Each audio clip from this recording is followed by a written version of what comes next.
साहिब, कल जिस प्रकार से लोक जनशक्ति पार्टी रामविलास के सुप्रीमो चिराग पासवान नवादा के कौवाकोल थाना के सरौनी गांव पहुंचे, वहां जो स्थिति थी, जिस प्रकार से पुलिस ने किसी कायदे कानून का पालन नहीं करके पीड़िता बच्ची के घर से जिस प्रकार रात के 12 बजे के आसपास उसके घर में घुसी और जिस प्रकार से व्यवहार किया, उसे लेकर चिराग पासवान काफी विचलित नजर आया। उन्होंने साफ तौर पर आज पीसी करके कहा कि कल की घटना के कारण मुझे नींद नहीं आई। जिस प्रकार से पुलिस ने ज्यादती की है, किसी क्रिमिनल के पास यदि आप बता दीजिए कि रात के 12 बजे जाकर पुलिस तोड़फोड़ करती हो, पुलिस अरेस्ट करने के लिए प्रयास करती हो, लेकिन बिना किसी वारंट के एक छोटे से बच्चों की लड़ाई में इस प्रकार की घटना को अंजाम देना कहां तक उचित है। उन्होंने इसको लेकर के महामहिम राष्ट्रपति से लेकर राज्यपाल, मुख्यमंत्री नीतीश कुमार से लेकर सभी संबंधित पदाधिकारियों से लेकर सभी व्यक्तियों को पत्र लिखा है। क्या कुछ कहा चिराग पासवान ने, आप सुनिए। साझा करने के उद्देश्य से ये प्रेस वार्ता रखी गई है। सतीश बाबू को बैठाइए। आज एक तरफ जहां देश की महामहिम राष्ट्रपति पद को सुशोभित करने वाली महिला अनुसूचित जनजाति वर्ग से आती है, एक आदिवासी पृष्ठभूमि से आने वाली महिला हमारे देश के सर्वोच्च पद को सुशोभित करने वाली है, तो वहीं ठीक दूसरी तरफ बिहार प्रदेश में एक अनुसूचित जाति से आने वाली बच्ची के साथ जिस तरीके से दुष्कर्म किया गया है, मुझे लगता है मानवता की सारी सीमाओं को पार कर दुष्कर्म की सारी हदों को पार कर इतिहास में सबसे घृणित घटनाओं में से एक इस घटना का जिक्र होता है। मैं जिक्र कर रहा हूँ कौवाकोल थाने के अंतर्गत सरौनी गांव एक है, ये नवादा जिले की मैं बात कर रहा हूँ। और कल हम लोग गए भी थे इस गांव में, हम लोग गए, बच्ची से हम लोगों ने मुलाकात की। घटना ये 17 तारीख की है, इसी महीने 17 तारीख की ये घटना है। रात में लगभग पौने 12 बजे के आसपास दिन में कुछ बच्चों के खेलने में विवाद हुआ होगा। वो विवाद क्या है वो महत्वपूर्ण नहीं, पर उस विवाद को आधार बनाकर, उसको बहाना बनाकर जिस तरीके से रात में पौने 12 बजे पुलिस वर्दीधारी, अब वो पुलिस के लोग थे नहीं थे मुझे नहीं पता, पर वर्दी पहनकर जो लोग वहाँ पर पहुँचे और थाना प्रभारी के नेतृत्व में कम से कम 18 से 20 लोग इस बच्ची के घर पर पहुँचते हैं। दरवाज़ा खोलने के लिए दरवाज़ा खटखटाते हैं। रात में 12 बजे स्वाभाविक है और महिलाएं थी घर में, बच्ची अपनी ममेरी बहन के साथ और अपनी बुजुर्ग माँ के साथ। बच्ची का भाई, दोनों भाई यहाँ पटना में ही रहते हैं, घर में कोई पुरुष था नहीं, तो दरवाज़ा खोलने में इन लोगों को भी घबराहट हुई। वहाँ का माहौल भी उस गांव का ऐसा ही बताया जाता है, जिस वजह से दरवाज़ा खोलने में घबराहट थी। और उसके बाद दरवाज़ा जब इस बच्ची ने नहीं खोला तो दरवाजे को तोड़ दिया गया। नीले कलर का वो दरवाज़ा है, कल मैंने उसकी तस्वीरें भी साझा अपने सोशल मीडिया प्लेटफॉर्म में आप साथियों के लिए मैंने साझा भी की है वो तस्वीरें। दरवाज़ा तोड़ा गया, तोड़कर ये 18-20 पुलिसकर्मी तथाकथित घर में घुसते और घुसकर इस बच्ची के ऊपर इस तरीके से वार करते हैं जैसे इसकी हत्या करने की साजिश से ये वहाँ पहुँचे। जूते चप्पल पहनकर बच्ची के सर, मुंह, माथे, सीना, हाथ, जो जगह दिखी उसके ऊपर बच्ची को मारा गया। लात, घूसे, जूतों से मारा गया। बंदूक के तो क्या बोलते उसके जो उससे बच्ची को मारा गया। नाक की उसकी हड्डी यहाँ की। यहीं तक बात सीमित नहीं है, बच्ची को निर्वस्त्र कर उसके कपड़े उतार जिस तरीके से बेरहमी से उसकी पिटाई की, और जिस तरीके से पुलिसकर्मी मानवता की सारी हदें पार कर इस दृश्य को होता देख मजाक कर रहे थे, हंस रहे थे। और तो और जब बच्ची ने अपना तन ढकने के लिए जब बोला कि भैया कपड़े तो पहन लेंगे, तो उन्हीं पुरुष पुलिसकर्मी ने आपस में उसको घेर लिया और बोला अब यहीं पे तुम कपड़े पहनो। मैं ये जानना चाहता हूँ कि क्या किसी भी सभ्य समाज में इस तरीके की घटना को माफ किया जा सकता है? और अगर माफ नहीं किया जा सकता, मैं मानता हूँ भैया कि हम सब में से शायद ही कोई व्यक्ति यहाँ पे मौजूद होगा जो बोलेगा कि हाँ ठीक है, भले अपराध कोई कितना बड़ा क्यों नहीं हो, यहाँ पे तो अपराध भी नहीं था भाई, बच्चों का आपस में खेल का मामला था। और इतनी बड़ी घटना होने के बाद अगर सभ्य समाज इसको माफ नहीं कर सकता, तो मुख्यमंत्री नीतीश कुमार जी और उनका प्रशासन मौन क्यों है? और आज मैं ईमानदारी से बोल रहा हूँ, मैं विचलित हूँ इसमें।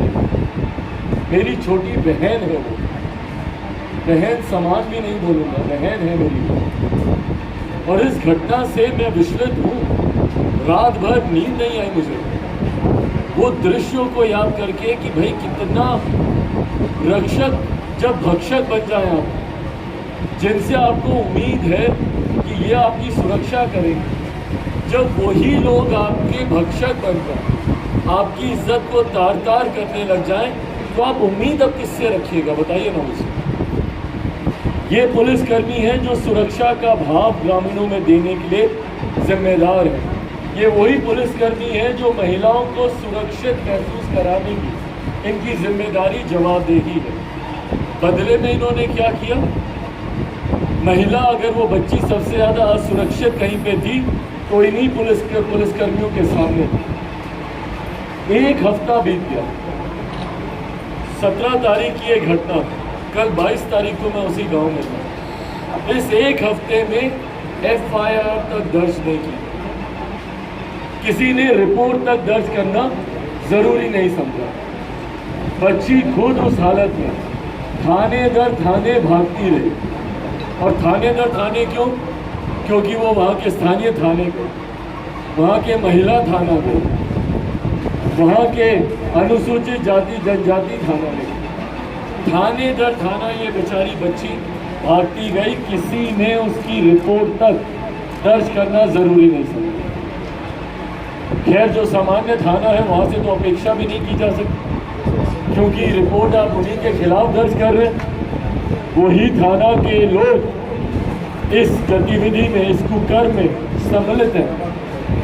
पर महिला थाना, और मुझे ताज्जुब होता है उस महिला पुलिसकर्मी पर जो उस महिला थाना की प्रभारी थी, कैसे आपका खून नहीं खौलता एक बच्ची के साथ ऐसी घटना को होते देख। और वो बच्ची आपके पास आती है और उल्टा वो महिला पुलिसकर्मी उस बच्ची के साथ ही गाली गलौज करके उसको उल्टा लात घूंसे मार के भिजवा देती है वहाँ से। कैसे कोई एक महिला दूसरी महिला के साथ ऐसा कर सकती है? क्या स्थानीय असामाजिक तत्वों का दबाव इतना ज़्यादा हो गया है उस पंचायत, उस गांव में? दबंग इतने हावी हो गए हैं कि बाकी सारे प्रशासन के लोग उनके सामने नतमस्तक हो गए। ये तो छोटे अधिकारी, बड़े अधिकारियों को क्या हुआ? SP साहब, वहाँ के स्थानीय SP, 6 दिन उनके इलाके में इस घटना को बीते हुए, उन्होंने एक बार ज़रूरी नहीं समझा भैया कि मैं इसकी रिपोर्ट दर्ज कराऊं, मैं इसकी जांच करवाऊं कि बच्ची के साथ ये हुआ कैसे? अगर मीडिया में ये बात चल रही है, बच्ची ने खुद आप मीडिया साथियों के सामने आकर अपना बयान दिया है, बताया है उसने कि कैसे उसके साथ ये घटना घटी, उसके बावजूद स्थानीय SP ने 6 दिन तक इस पर खामोश रहे। कल दोपहर में SP साहब वहाँ पर पहुँचे हैं। क्यों? क्योंकि चिराग पासवान लोक जनशक्ति पार्टी रामविलास के लोग वहाँ पर पहुँचने वाले, उससे पहले खाना पूर्ति करने वहाँ पर पहुँचे। उससे पहले वही महिला थाना की पुलिसकर्मी जो उसको लात घूंसे मारकर बच्ची को वहाँ से भगा रही थी, कल वो सामने से फ़ोन करती है बच्ची की बहन के मोबाइल पर, और क्योंकि उस वक्त मैं सामने मौजूद था, मेरे साथ पार्टी के तमाम और वरिष्ठ पदाधिकारी थे, जिसमें अरुण बाबू भी वहाँ पर थे, पूर्व सांसद जहानाबाद पार्टी के हमारे राष्ट्रीय उपाध्यक्ष। इन्होंने फ़ोन लेकर उस महिला पुलिसकर्मी से बातचीत की, और जब इन्होंने सवाल किया कि 6 दिन में क्यों नहीं उसकी FIR दर्ज की, तो उसने फ़ोन काट दिया। और उसके बाद जब बैक टू बैक मेरे अधिकृत नंबर से जब फ़ोन किया गया, तो उन्होंने फ़ोन तक उठाना ज़रूरी नहीं समझा। इस तरीके से कानून व्यवस्था चलेगी क्या बिहार में? भाई कोई आखिरी बात, आप में से कोई भी मुझे बता दे या तस्वीर दिखा दे, आखिरी बार बिहार की पुलिस ने, बिहार के प्रशासन ने कब इतनी विस्तृत कार्रवाई की थी किसी मर्डरर, किसी डकैत, किसी अपराधी को पकड़ने के लिए? कब पुलिस इतनी तत्पर, इतनी जागरूक हुई थी कि रात में 12 बजे किसी अपराधी, किसी तस्कर के घर पे जाकर रेड मार रही है? कब किया गया था? मेरे संज्ञान में तो नहीं है भैया। मैं तो रोज़ हत्याओं में जा रहा हूँ, जहाँ हो रही। परसों मैं शिविर भी किया था, वहाँ पे भी 2 परिवारों में, एक पासवान वहाँ पर थे, रामलाल पासवान जी, उनको उनके भाई को मार दिया गया। एक मुखियापति सुबोध राय जी, उनको मार दिया गया। मैंने तो कहीं पर नहीं देखा, वैशाली जिले में बगल में रोज़ हत्याएं हो रही, हर जिले में हम लोग जा रहे हैं, मैंने कहीं नहीं देखा पुलिस को इतनी तत्परता दिखाते हुए। पर जिस तत्परता से उस बच्ची के घर में ये लोग घुसे, मुझे कारण बताए ना कि क्यों, ऐसी कौन सी आतंकी थी ये, कौन से अपराध में सम्मिलित थी, या किसका मर्डर इसने किया था कि रात के 12 बजे बिना किसी सर्च वारंट के, बिना किसी अरेस्ट वारंट के, और सबसे बड़ी बात बिना किसी महिला पुलिसकर्मी के आप एक महिला के घर में पहुंचते। तो ये अपने में दर्शाता है भैया कि किस तरीके से भ्रष्टाचार में लिप्त है प्रशासन, दबंगियों के प्रभाव में है। दबंग जो कहेंगे वो किया जाए। इसीलिए साथियों, आज आपके माध्यम से कम मैं आग्रह करूंगा, सरकार गूंगी बहरी हो चुकी है, पर कम से कम मैं नहीं देख सकता कि हमारे प्रदेश की बहू बेटियों के साथ ऐसा। और अगर उसके पीछे कहीं ये सोच है कि ये अनुसूचित जाति, जनजाति, पिछड़ा वर्ग से आने वाले लोग हैं, कौन सुनेगा इनको? तो कान खोल के सुन ले ऐसे लोग जो ये सोच रखते हैं कि अनुसूचित जाति, जनजाति की सुनवाई करने वाला कोई नहीं, उनकी बात को उठाने वाला कोई नहीं। जब तक चिराग पासवान जिंदा है, मैं इन घटनाओं के विरोध में निरंतर आवाज उठाता रहूंगा और सुनिश्चित करूंगा कि इन परिवारों को कम से कम न्याय मिले, और कम से कम ये परंपरा ना स्थापित हो कि कोई भी आए, कुछ भी करके चला जाए और उसके बाद लोग हाथ में हाथ धरे बैठे। मैंने लिखित तौर पर भी आप सब साथियों के सामने भी मैं इसकी प्रतिलिपि दे रहा हूँ, पर मैंने लिखित तौर पर भी माँ महिम को भी मैंने इसकी जानकारी दी है। मैं माँ महिम राष्ट्रपति की मैं बात कर रहा हूँ, अनुसूचित जनजाति से आती है। आज़ादी के अमृत महोत्सव में हम लोग उनके राष्ट्रपति बनने का हम लोग उत्सव भी मना रहे हैं। 75 सालों में पहली बार एक आदिवासी महिला, लोक जनशक्ति पार्टी रामदास ने सबसे पहले तमाम विरोधों को दरकिनार करते हुए, एनडीए से हमारे संबंध है नहीं है, सारी चीज़ों को एक तरफ रखते हुए तुरंत हम लोगों ने समर्थन दिया था। क्यों? क्योंकि वो आदिवासी समुदाय से आती। माँ महिम से मुझे उम्मीद है कि कम से कम वो इसका संज्ञान लेंगी। उनके तो संज्ञान में मैंने दिया ही है, मेरे प्रदेश के मुख्यमंत्री, और उनको सिर्फ एक मुख्यमंत्री की हैसियत से ही नहीं, गृह मंत्री की हैसियत से भी उनको भी मैंने लिखित तौर पर इस घटना की जानकारी दी है। कम से कम इस विषय में मैं उनसे उम्मीद ज़रूर रखूँगा। एक बच्ची, एक महिला, उसकी इज्जत से जुड़ा हुआ ये विषय है। उनसे मैं उम्मीद रखता हूँ कि इसमें वो तत्परता दिखाए। माँ महिम राज्यपाल को भी मैंने इसकी जानकारी दी है। नीडलेस टू से यहाँ के डीजीपी महोदय और गृह सचिव और एसपी साहब को मैंने इसकी प्रतिलिपि दी है, पर साथ ही में इसकी प्रतिलिपि मैंने मानव अधिकार आयोग में भी मैंने दी है, महिला आयोग को भी मैंने इसकी जानकारी दी है, राष्ट्रीय बिहार दोनों स्तर पर, और साथ ही में अनुसूचित जाति जनजाति आयोग को भी दी। इस तरीके के प्रेसिडेंट्स को सेट होने नहीं दिया जा सकता। ये कोई छोटी घटना नहीं है भाई, इतिहास गवा रहा है। इन्हीं घटनाओं ने बड़ी बड़ी और घटनाओं को अंजाम दिया। फूलन देवी को हम लोग भूले नहीं है, किस तरीके से उन्हें नग्न कर कर पूरे गांव में घुमाया गया। आप उनके ऊपर इल्जाम लगाए जाते हैं, लोगों को मारा, बंदूक उठा ली, डकैत बन गए। कारण क्या था भैया? नक्सली लोग बनते हैं, कारण क्या था? क्यों बनते हैं? जब ज्वालामुखी फटता है, ज्वालामुखी भी इसीलिए फटता है, जमीन के नीचे जो गर्म पदार्थ होते हैं, जब आप उसको निकलने का मौका नहीं देते तभी ये विस्फोट होता है। और अगर इसी तरीके से इन मामलों की लीपापोती होती रही, इन मामलों को दबा के रखा गया, तो ऐसे ही ज्वालामुखी फटेंगे। और इसीलिए मैं कम से कम पत्रकार बंधुओं से भी आग्रह करूंगा, और मैं साथ ही में तमाम सांसद, विधायक, नेताओं से आग्रह करूंगा कि वो जात पात धर्म मजहब से उठकर, मैं अनुसूचित जाति जनजाति से आने वाले नेताओं से तो विशेष आग्रह करूंगा कि वो सत्ता में हो, विपक्ष में, जहां पर भी हो, कम से कम इस बच्ची का साथ दें, इस बच्ची को न्याय दिलाने में, मेरी इस मुहिम में अपना साथ दें। पर साथ ही में मैं सरकार से भी आग्रह करूंगा कि मानवता को इस विषय में आधार बनाया जाए और दलगत राजनीति से उठकर बच्ची को न्याय दिलाया जाए। लोकसभा में इस विषय को मैं जरूर उठाऊंगा।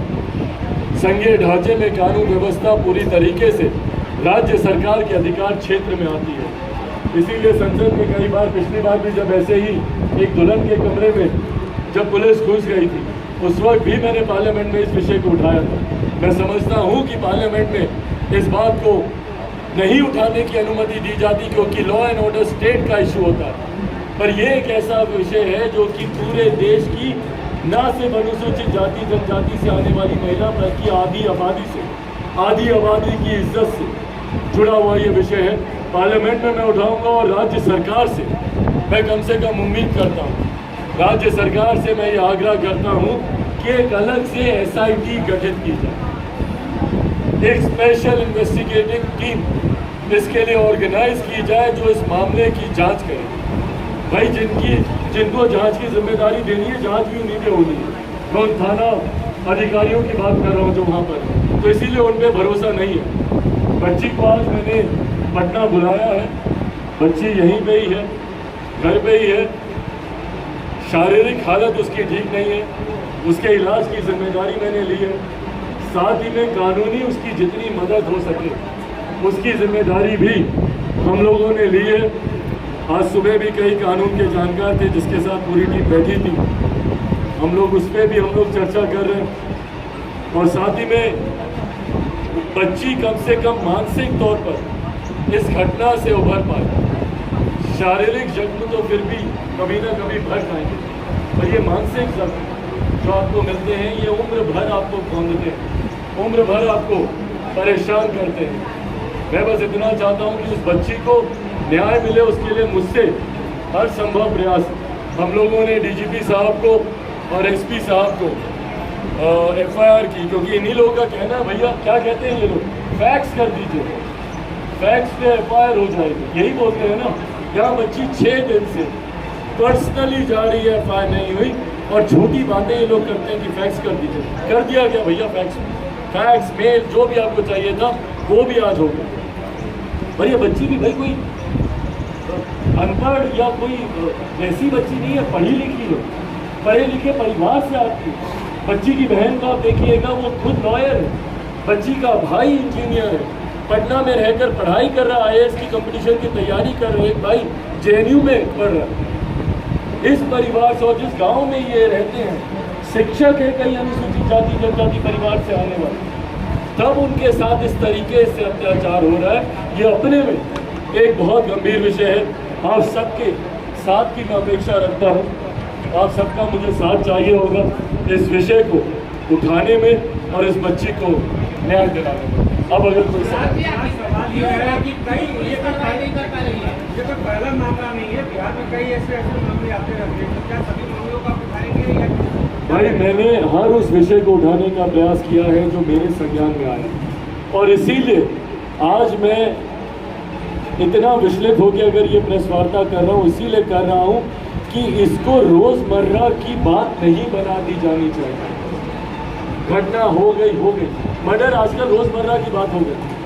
कई नेता आपको मिल जाएंगे जो बोलते हैं कि भैया ऐसी घटनाएं होती रहती हैं। हैबिट में नहीं बनना चाहिए, ये मेरा डर है। ऐसी घटनाएं, महिलाओं की इज्जत आबरू से जुड़ी हुई घटनाएं रोजमर्रा की बात नहीं हो सकती, इस पे खामोश नहीं बैठा जा सकता। इसीलिए आज इस विषय को मैंने कल भी उठाया, आज भी उठाया, आने वाले समय में भी उठाऊंगा। जितनी बच्चियों के साथ इससे पूर्व में दुष्कर्म हुए, दुख तो इस बात का दुष्कर्म करने के साथ उनको मार कर उनकी लाश को नदी में बहा दिया जाए। ये बच्ची कम से कम जीवित है, अपनी लड़ाई लड़ने की, और लड़ रही है भैया, शेरनी की तरह ये बच्ची लड़ रही है, बिना डरे बिना घबराए।